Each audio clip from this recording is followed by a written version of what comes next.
오늘 잠언 24장 1절부터 22절까지 말씀은 우리 22장부터 시작되었던 잠언 속의 30개의 잠언, 다른 말로 우리 지혜로운 자의 교훈, 그 묶음이 마무리가 되는 그런 본문입니다. 그래서 우리가 30개라고 얘기해 볼 때 이 마지막 한 10개 정도의 그런 잠언을 오늘 우리가 마지막으로 묵상하게 되죠. 물론 이제 내일도 연결이 되지만 그 묶음에서 마지막입니다. 우리 1절부터 우리 보겠습니다. 너는 악인의 형통함을 부러워하지 말며 그와 함께 있으려고 하지도 말지어다. 그들의 마음은 강포를 품고 그들의 입술은 재앙을 말함이니라. 이렇게 해서 그 아들에게 이 아버지가 주로 아버지가 말을 하죠. 아버지가 정말 악인들과 함께 어울리지 말아라, 사귀지 말아라. 또 더 나아가서는 그들의 형통함을 부러워하지 말아라 라고 이야기를 하고 있습니다. 악인이 형통한다라는 말은 그 지금 살고 있는 세상이 완전히 뒤집어졌다는 얘기죠, 그죠? 하나님의 질서대로라면은 악인은 정말 망해야 되는 건데 아니죠. 우리가 세상을 볼 때 그렇지 않습니다. 악인들이 오히려 형통할 때가 참 많이 있습니다.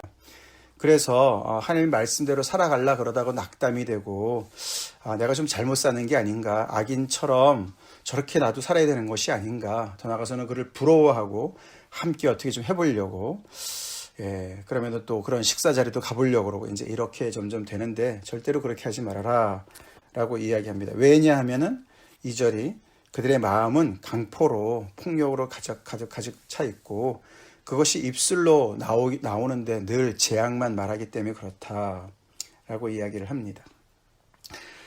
어저께 본문이었던 23장 17, 18절에 그 약간 비슷한 말들이 나오는데 거기는 이렇게 말합니다. 내 마음으로 죄인의 형통을 부러워하지 말고, 이렇게 나옵니다. 오늘은 악인이죠. 어제는 죄인이에요. 죄인들은 어떻게 보면은 마음에 품어있던 어떤 죄까지를 이제 죄 정도로 생각하는데 오늘은 더 발전했죠. 그죠? 그것이 악행으로 나타났습니다. 그래서 둘 다 부러워하지 말라. 죄인의 형통도 악인의 형통도 부러워하지 말아라. 그러면서 어제 17절에는 부러워하지 말고 항상 여호와를 경외하라. 죄인의 형통을 부러워하면서 거기에 인생을 낭비하고 에너지를 낭비하지 말라는 것이죠. 오히려 그 에너지를 가지고 여호와를 경외하는 데 써라. 이렇게 얘기합니다. 그러면서 18절에는 정령이 내 장래가 있겠고 내 소망이 끊어지지 아니하리라. 죄인의 형통 그거 잠시 잠깐이야. 그것이 장래가 결정되는 것이 아니야. 여호와를 경외하는 것이 그것이 바로 너에게 장래를 줄 것이야. 미래를 줄 거야. 그리고 소망이 끊어지지 않는 영원한 소망을 가져다주는 그런 장래가 악인의 형통이나 죄인의 형통에 있는 것이 아니야. 여호와를 경외해라 라고 이야기를 합니다. 아멘이시죠? 근데 그 비슷한 이야기가 오늘 본문 또 저 뒤에 19절 20절에서도 나왔습니다. 보겠습니다. 먼저 19절 20절 너는 행악자들로 말미암아 분을 품지 말며 악인의 형통함을 부러워하지 말라. 또 한 번 나옵니다. 악인의 형통을 부러워하지 말아라. 행악자들 때문에 분을 품지도 말고, 그래서 분을 품고 있으면 결국은 내가 손해죠. 그러지 말고 악인의 형통함을 또 부러워하지도 말라. 20절 대저 행악자는 장래가 없겠고 악인의 등불은 꺼지리라. 반대로 나오죠. 어저께 18절과 오늘 20절이 반대입니다. 행악자의 장래는 없다. 악인의 등불은 꺼질 것이다. 그들은 소망이 없다. 그렇게 얘기하고 있습니다. 그래서 오늘 이 마지막에 이 한 10개의 그 잠언의 핵심은 악인에게는 장래가 없고 소망이 없다. 그러니까 당장은 그들이 형통하는 것처럼 보인다 할지라도, 그리고 반대로 의인의 길을 살아갈 때 당장은 힘든 게 온다 할지라도 거기에 장래가 있으니까 끝까지 하나님을 신뢰해라 라는 말씀으로 우리가 볼 수가 있겠습니다. 자, 그래서 악인의 형통함과 이제 대조가 되는 말이 3, 4절에 나옵니다. 집은 지혜로 말미암아 건축되고 명철로 말미암아 견고하게 되며, 악인의 강포와 재앙으로 집이 건설되는 게 아니라는 것이죠. 반대로 지혜로 말미암아 건축되고 명철로 말미암아 견고하게 설 것이다. 그리고 또 방들은, 집 안에 있는 방들은 지식으로 말미암아 각종 귀하고 아름다운 보배로 채우게 되느니라 라고 말씀을 밝히고 있습니다. 이 3절과 4절은 여기 특별히 보시면은 지혜, 명철, 지식 세 가지가 지혜의 여러 가지 다양한 그런 모습이 동시에 이렇게 나오고 있는데, 똑같은 그 세 가지 단어가 앞에 3장 19절, 20절 때 나왔습니다. 그때 제가 읽어보겠습니다. 여호와께서는 지혜로 땅에 터를 놓으셨으며 명철로 하늘을 견고히 세우셨고, 너무 비슷하지 오늘, 그죠? 20절, 그의 지식으로 깊은 바다를 갈라지게 하셨으며 공중에서 이슬이 내리게 하셨느니라. 예, 지혜, 명철, 지식 세 단어뿐만 아니라 그 문장 구조가 거의 비슷합니다. 그런데 3장 19절 20절에서는 하나님께서, 여호와께서 세상을 창조하실 때 이야기를 하는 거 아닙니까? 그죠? 하나님께서 이 세상을 무에서 유로 창조하실 때 하나님께서 지혜로 창조하셨죠. 그죠? 그리고 그 정말 지식으로 모든 방들을 나누듯이 방들을 나눠서 세상을, 그죠? 물과 묻을 나누시고, 위에 물과 아래 물을 나누시고, 그죠? 이렇게 구분하셔서 거기에 또 다 채우지 않으셨습니까? 그 모든 것이 하나님의 지혜와 명철과 지식으로 세상을 창조하셨는데, 똑같이 그런 것처럼 우리 각각의 집이나 우리의 방들, 어떻게 보면 인생이라고도 볼 수가 있겠고, 어떻게 보면 우리의 어떤 기업이라고도 볼 수 있겠고, 우리의 가정이라고도 볼 수가 있겠습니다. 그것을 우리가 세워나가는 데 있어서 똑같이 하나님이 창조하실 때 그 지혜처럼, 그런 지혜를 가지고 집이 세워지고 방들이 채워진다고 이야기를 하고 있습니다. 우리 각각의 집이나 방들은 소우주라면은, 그죠? 소우주에 속하는 거죠, 그죠? 하나님께서 지으신 모든 이 정말 거대한 이런 정말 우주가 있다면은, 거기에 작은 소우주를 우리가 지을 때 우리의 마음대로, 우리의 생각대로, 우리 욕심대로 우리가 강포와 재앙을 일삼으면서 세워지는 것이 절대로 아니라고 이야기를 하고, 하나님의 지혜를 따라서 세워졌을 때에 그것이 견고하게 선다고 분명히 얘기하고 있습니다. 아멘이시죠? 그렇습니다. 우리 좀 느린 것 같아도, 당장 힘든 것 같아도, 손해보는 것 같아도 하나님의 말씀의 지혜를 따라서 우리 인생을 계속해서 세워나갑시다. 자, 5절, 지혜 있는 자는 강하고 지식 있는 자는 힘을 더하나니, 그러면서 그렇게 세울 수 있는 그 이야기를 얘기하는 것이죠. 결국에는 지혜 있는 자가 약해 보이지만 강하다는 것이죠. 그리고 지식 있는 자가 힘이 있다. 이 힘이라는 것은 내적인 에너지를 얘기하는 거예요. 그래서 이렇게 견고하게 건축하고 견고하게 세우는 일에 계속해서 이렇게 꾸준한 그런 어떤 힘을 그 지혜로부터 얻게 되는 것을 얘기하고, 6절, 너는 전략으로 싸우라. 여기서는 전쟁을 이제 비유를 하는 것이죠. 전쟁할 때 전략이 가장 중요하지 않습니까? 전략과 전술이 가장 중요한 거 아닙니까? 근데 그 승리는 지략이 많음에 있느니라. 그래서 함께 겸손하게 서로가 지혜를 나누고, 그래서 머리를 맞대서 함께 지략을 짜서 그것을 통해서 승리가 온다. 그렇게 얘기를 합니다. 그래서 지혜가 결국은 승리를 가져다 주는, 그래서 지혜가 있는 곳에는 무엇이 있습니까? 힘이 있고, 강한 힘이 있고 지략이 있는 거예요. 강한 힘과 전략이 있는 거예요. 힘이 있고 전략이 있으니까 승리는 당연히 따놓은 것이죠. 그죠? 지혜가 있는 곳에 그런 것이 있습니다. 근데 여기 이 구절은 특별히 지혜가 먼저 나오죠. 지혜가 먼저 나오고 거기에 강하고 힘이 나옵니다. 강한 힘이 나옵니다. 그렇죠? 그러니까 그 순서가 중요하다는 것이죠. 그래서 이 파생물이 뭐냐? 파생물이 힘이고 전략이죠. 그것이 어디로부터 나오느냐? 지혜와 지식에서부터 나온다. 지략으로부터 나온다. 자, 그래서 여기서 얘기하는 전략은 그냥 꼼수를 얘기하는 것이 아니에요, 그죠? 지혜는 계속해서 하나님과 여호와를 경외하는 것과 연결되어진 것이죠. 그럴 때 거기서부터 진정한 강한 힘이 나오고, 우리 예수님을 잘 경외하는 백성이 정말 힘이 있죠? 짓밟혀도 힘이 있죠. 거기서 계속 견딜 수 있죠. 그런 얘기를 하고 있습니다.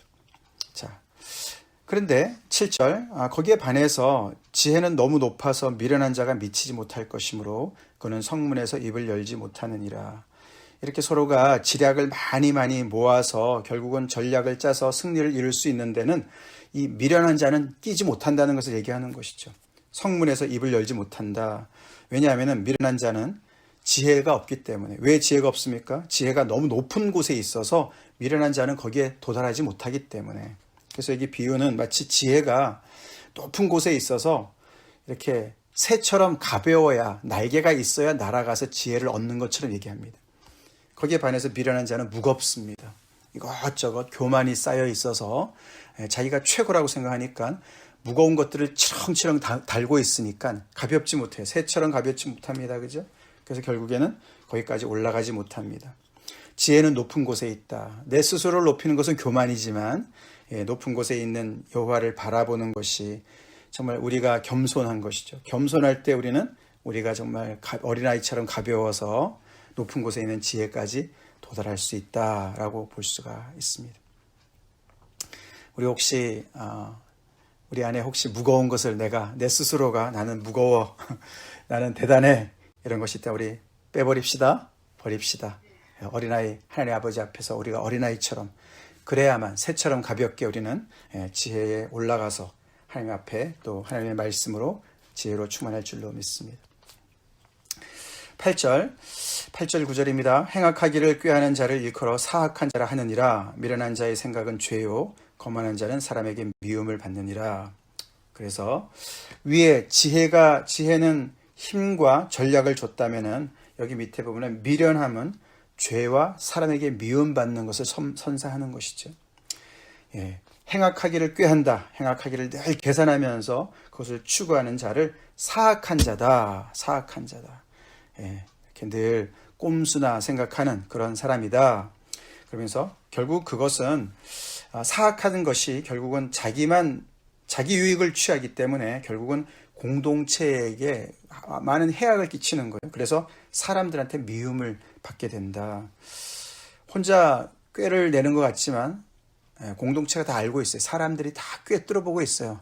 저 사람은 정말 너무 나쁘구나, 악하구나 알고 있다는 것이죠. 그래서 결국은 공동체로부터, 사람으로부터 미움을 받게 돼서 이 거만한 자가 결국은 외톨이가 되는 것을 이야기합니다. 미련은 죄와 사람들로부터 미움을 준다라는 것을 우리가 기억을 해야 되겠습니다. 자, 그 다음에 이제 10절, 11절, 12절 세 절이 또 이렇게 연결이 됩니다. 내가 만일 환난 날에 낙담하면 내 힘이 미약함을 보임이니라. 너는 사망으로 끌려가는 자를 건져주며 살육을 당하게 된 자를 구원하지 아니하려고 하지 말라. 자, 환난 날이 오지요, 그죠? 살다 보면 어려울 때가 많이 있습니다. 우리가 요즘에도 환난 날이라고 볼 수가 있습니다. 팬데믹이 1년 이상 이렇게, 물론 이제 거의 끝나가는 것이 있지만 그래도 많이 어려운 상황입니다. 그럴 때 낙담하기가 쉽습니다, 그죠? 그때 낙담하면 내 힘이 미약함을 보임이니라. 그래서 낙담하는 이유는 환난이 왔기 때문에 낙담하는 것이 아니라 그 얘기합니다. 상황이 어렵기 때문에 낙담하는 것이 아니라 내 속에 있는 힘이 미약해져서 그런 것이다 라고 얘기를 하는 것이죠. 그 얘기는 곧 위랑 연결해 보면은 지혜가 어떻게 됐습니까? 아까 지혜 있는 자는 강하고 지식 있는 자는 힘을 더한다 그랬습니다. 그죠? 그러니까 힘이 약하다는 얘기는 지혜가 약하다, 지혜가 부족하다라는 것으로 연결해지는 것이죠. 그래서 지금 상황이 어렵기 때문에 내가 낙심이 돼. 이 말은 다시 말하면 사실 엄밀히 따진다면은 내가 환난이 당했기 때문에 정말 나의 어떤 실체가 드러나는 것을 보는 것이죠. 사실 그렇죠. 우리가 평소에는 다 잘하는 것 같지만은 어려움이 와봐야 우리가 정말 평소에 얼마나 지혜로운 사람으로 살고 있었던가, 우리가 평소에 얼마나 하나님의 말씀으로 우리가 정말 그 말씀에 굳게 서 있는가가 드러나게 돼 있죠. 주초를 반석 위에 두었느냐 안 두었느냐가 환난이 와봐야, 그죠? 창수가 오고 바람이 불고 몰아쳐 봐야 아는 것처럼 그런 것이죠. 그래서 환난 날에 정말 우리가 정말 그 안에 내적인 그 힘이 그 지혜로 말미암아 강하게 자리를 잡고 있느냐가 드러나는 것이죠. 그래서 여기 더 나아가죠. 그걸 뿐만 아니라 정말 이 환난을 당했어도 강하게 서 있을 뿐만 아니라 그렇게 환난 당한 많은 사람들을 도와주라고, 그들을 구원하라고 더 적극적으로 도전하지요. 11절 너는 사망으로 끌려가는 자를 건져주며 살육을 당하게 된 자를 구원하지 아니하려고 하지 말라. 사마로 끌려가는데 살육을 당하게 되는데 내가 뭘 할 수 있겠습니까? 나는 속수무책입니다. 라고 하지 말으라는 거예요. 그런 사람을 보면은 구원하려고 애를 써야 된다. 그렇게 얘기합니다. 그러니 얼마나 힘이 있어야 그렇게 하겠습니까? 그죠? 지금 힘들어 죽겠는데, 나도 힘들어 죽겠는데 내가 누구를 지금 생각할 수가 있겠습니까? 팬데믹 중인데 나보고 어떻게 하란 말입니까? 이제 그런 말을 하지 말라고 오늘 말씀이 이야기하고 있는 것을 우리가 귀담아 들읍시다. 12절은 더 크게 얘기합니다. 더 심하게 얘기합니다.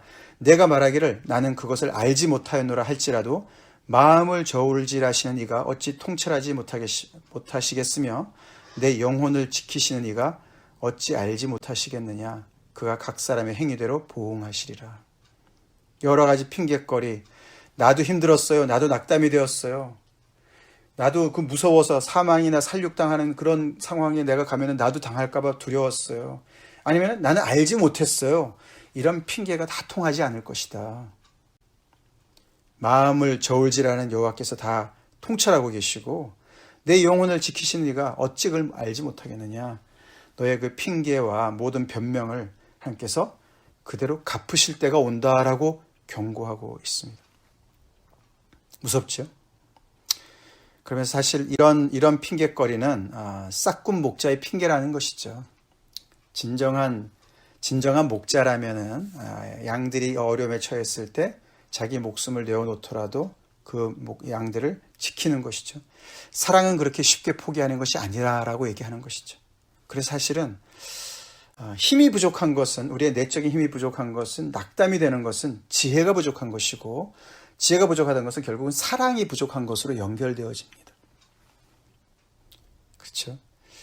하나님께서 뭔가 큰 것을 정말 이 하나님의 백성들로부터 정말 요구하시는 것을 우리가 볼 수가 있어요. 그래서 지혜 있는 자는 굉장히 책임감이 있는 인생을 살아야 된다는 것을 보게 됩니다. 우리 환난 날에 우리의 진가가 드러나는 인생 삽시다. 환난 날에 100이면 100 다 낙담하고 쓰러지는 그 상황 속에서 우리가 이 정말 하나님의 말씀을 통해서 하나님을 경외하는 삶을 통해서 이런 놀라운 힘과 능력을 가지고 우리가 승리하라고 하나님께서 오늘 말씀해 주신 줄로 믿습니다. 자, 그 다음 13절부터 또 계속 보겠습니다. 내 아들아 꿀을 먹으라 이것이 좋으니라 송이꿀을 먹으라 이것이 내 입에 다니라. 사실 입에 단 것이 몸에 좋은 것은 별로 없어요. 그죠? 근데 꿀은 신기하게도 그렇다고 얘기합니다. 그죠? 내 입에도 달고 이것이 좋다. 너에게도 좋다. 양약이 된다. 그게 바로 꿀이다. 그 꿀을 먹어라 라고 얘기합니다. 뭐 꿀 선전하는 것은 아니에요. 그죠? 그게 14절과 연결되어집니다. 위에 14절을 설명하기 위해서 위에 13절에서 비유로 얘기하는 것이죠. 지혜가 내 영혼에게 이와 같은 줄을 알라. 그렇게 꿀처럼 지혜가 너에게 입에도 달고 내 몸에도 좋은 내 정말 영혼의 양약이 되는 것이 바로 지혜다 라고 이야기를 합니다. 그러면서 지혜를 얻으면 이것을 얻으면 정령이 내 장래가 있겠고 내 소망이 끊어지지 아니하리라. 아까 들어본 얘기 아닙니까? 그죠? 우리가 잠언에 아까 23장 18절이었죠? 여기 이것을 얻으면 정령이 내 장래가 있겠고 내 소망이 끊어지지 아니하리라. 똑같은 얘기가 나오죠. 18절 정령이 내 장래가 있겠고 내 소망이 끊어지지 아니하리라. 23장 18절이랑 똑같습니다. 근데 그 바로 앞에 여기 오늘 14절은 이것을 얻으면 지혜를 얻으면 정령이 내 장래가 있겠고 소망이 끊어지지 않는다고 했는데 어제 말씀에는 여호와를 경외하면 그렇게 나오죠. 여호와를 경외하라. 죄인의 형통을 부러워하지 말고 항상 여호와를 경외하라. 그러면 정령이 내 장래가 있겠고 내 소망이 끊어지지 아니라 라고 말씀했습니다. 즉 지혜를 얻는 것은 여호와를 경외하는 삶과 직결된 것을 또 한 번 얘기하고 있어요. 그럴 때 장래가 있다고 말씀하십니다. 아멘. 예. 악인의 형통함, 그래서 악인의 꼼수, 그 지름길에 장래가 있는 것이 아니고 아까도 봤지만 그것은 장래가 없고 반대로 그죠? 오늘 20절에 그것은 장래가 없고 악인의 등불이 꺼진다. 자, 우리 지혜를 열심히 구하고 얻읍시다. 우리의 가장 좋은 것을 다 버린다 할지라도 그 지혜를 얻읍시다. 다시 말해서 여호와를 경외합시다. 여호와를 경외합시다. 항상 여호와를 경외합시다. 거기에 우리의 장래가 있습니다. 우리의 미래와 소망이 있고 우리의 생명이 거기에 있습니다. 자, 15절 악한 자여 의인의 집을 엿보지 말며 그가 쉬는 초소를 헐지 말지니라. 16절 대저 의인은 7번 넘어질지라도 다시 일어나려니와 악인은 재앙으로 말미암아 엎드러지느니라. 자, 이렇게 인생이 정말 하나님 안에서 세워지는 사람들이 환난을 당하는 이유가 악한 자들이 계속해서 헐려고 그럽니다. 그 초소를, 그렇죠? 헐려고 그러지만 16절에 보니까 그들은 오뚜기처럼 늘 일어납니다. 그죠? 7번 넘어졌는데도 또 다시 일어납니다. 왜요? 왜? 자기 안에 힘이 있어서가 아니라 여호와 때문에 그렇죠?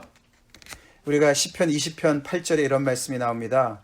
그들은 비틀거리며 엎드러지고 우리는 일어나 바로 서도다. 우리를 넘어뜨리는 자들이 이기는 것 같지만 결국은 그들이 비틀거리고 엎드러질 것이다. 오늘도 보면은 악인은 재앙으로 말미암아 엎드러진다. 끝이 엎드러지는 것이에요. 그렇지만 우리는 일어나 바로 설 것이다. 시편 20편 8절에 그렇게 얘기합니다. 근데 7절에 얘기가 나와요. 이유가 나옵니다. 어떤 사람은 병거, 어떤 사람은 말을 의지하나 우리는 여호와 우리 하나님의 이름을 자랑하리로다. 이유가 거기 있는 거예요. 그렇죠? 넘어졌어도 다시 일어날 수 있는 7.8기가 되는 것은 여호와의 이름을 자랑하는 그런 사람이고, 그리고 그 여호와께서 그 인생을 붙들어 주시기 때문에 그렇게 되는 것이다. 의인은 7번 넘어져도 다시 일어납니다. 아멘? 네. 다시 일어납니다. resilience. 예. 그 정말 우리가 이 세상 살아가면서 가장 중요한 게 그것이죠. 예. 근데 그것이 우리의 어떤 힘으로 되는 것이 아니죠. 그렇죠? 또다시 일어나게 우리를 세우시는 여호와가 계셔서 그런 줄로 믿습니다. 우리 팬데믹을 통해서 다시 한번 우리 교회가 다시 일어날 수 있기를 우리가 다시 기도합시다. 여호와께서 우리 안에서 역사하시면 우리가 능히 일어날 줄로 믿습니다. 17절 18절입니다. 내 원수가 넘어질 때 즐거워하지 말며, 앞에 보니까 악인은 재앙으로 말미암아 엎드러지는 거예요. 망하는 거예요.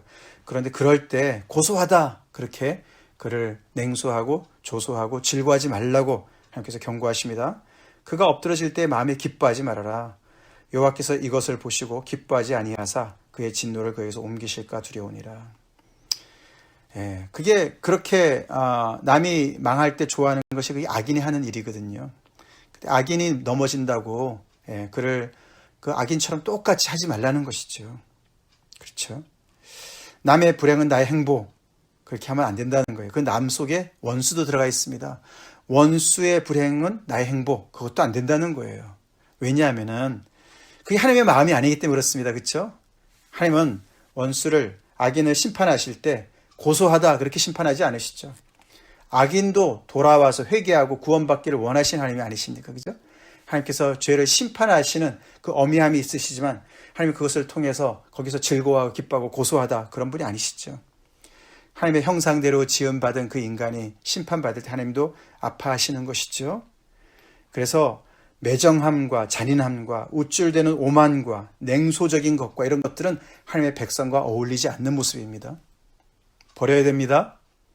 더 나아가서 우리는 원수까지 사랑하라는 예수님의 말씀을 알지 않습니까? 그죠? 그래서 그들이 하나님 앞에 돌아올 수 있도록 기도하는 그런 사람들이 돼야 되겠죠. 19절, 20절은 아까 했으니까 넘어가고요. 21절, 22절입니다.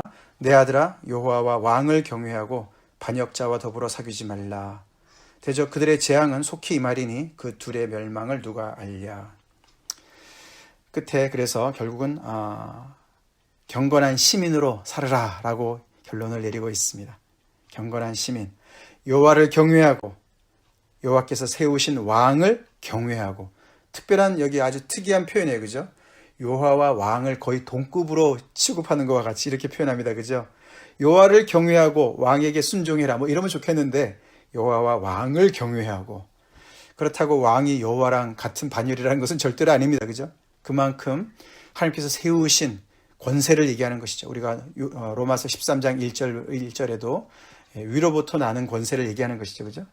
하나님께서 허락하지 않은 권세가 없다. 타락한 권세가 있을지 몰라도 권세는 하나님께로부터 온 것이죠. 그렇기 때문에 정말 그 안에서 그 반역자로 살아서는 안 된다는 것이죠. 그죠? 예. 그 악한 자들처럼 이렇게 악한 것이나 꾀하고 사악한 자로서 그래서 사람들에게 미움을 받는 공동체를 해치는 그렇게 해서 무슨 나라를 전복하는 그런 반역자와 같이 더불어 사귀지 말아라. 누구와 지금 어울리는지 너가 잘 생각해라. 왜냐하면은 그들에게는 재앙이 속히 임할 것이고 이 둘이 가져다주는 멸망의 그 크기가 얼마나 큰지 너가 어떻게 알겠느냐. 즉 여호와와 왕이 심판에 대한 경고를 하고 있습니다. 자, 참 하나님의 말씀은 너무나 참 귀하지요. 예, 우리 멀리 내다봅시다. 오늘 말씀의 결론은 그거예요. 멀리 내다봐야 우리는 세상에서 낙심도 안 할 수 있고 세상에서 다른 사람을 악인들을 부러워하지 않을 수가 있습니다. 멀리 내다봐야 돼요. 어디에 장래가 있는가, 어디에 소망이 있는가, 어디에 영원한 생명이 있는가를 내다보는 게 지혜입니다. 그게 지혜입니다. 그래서 그 지혜로 말미암아 우리의 정말 집이 인생이 건축되어지고 견고하게 서게 되고 우리 인생의 방들에 각종 귀하고 아름다운 보배가 채워지게 되고 그렇게 우리가 강해지는 평소에 우리가 정말 지혜로 강해져 있을 때 힘이 있을 때 우리는 어려움이 와도 견딜 수가 있고 넘어져도 일어날 수가 있습니다. 그래서 지혜자도 넘어질 수 있다는 것을 전제하고 있어요. 그죠? 7번 넘어진다. 7번이라는 건 완전수예요. 정말 완전히 망한 것처럼 보일 수도 있다는 거예요. 그래서 어떻게 보면 부활을 얘기하는지도 몰라요. 예, 완전히 넘어진 것 같은데 다시 일어납니다. 그죠? 예수님의 십자가가 그렇지 않았습니까? 7번 넘어진 것 같았습니다. 그러나 다시 이렇게 세우시는 하나님이 계시기 때문에 거기에 미래가 있고 영원한 생명이 있듯이 그래서 그렇게 우리는 다시 일어날 것이고 그런 와중에도 우리는 나 혼자 살려고 그런 게 아니라 다른 사람을 세우는 그런 인생 살라고 오늘 말씀하시는 줄 믿습니다. 핑계대지 말으라고. 환난 날이기 때문에 나도 어려웠다고. 그 사망이나 사륙을 당하는 그 자리에 내가 어떻게 가라고 얘기하냐고. 이런 말 하지 말라는 것이죠. 그리고 나도 몰랐다고 얘기하지 말라고. 그렇게 되면 결국은 그대로 행위대로 우리가 보응을 받게 될 것이라고 하나님께서 경고하십니다. 우리 예수 믿는 사람들 책임 있는 인생 삽시다. 다 같이 기도하겠습니다. 하나님 감사합니다. 오늘도 감당할 수 없는 하나님의 크신 은혜와 이 생명의 말씀 저희가 듣습니다. 이 말씀대로 살아갈 수 있는, 순종할 수 있는 힘을 주시옵소서, 용기를 주시옵소서. 아버지, 그래서 참으로 우리가 겸손히 주님 앞에 낮아져서 아버지 우리에게 정말 날개가 돋친 듯이 하나님께로 날아갈 수 있게 해주시옵소서.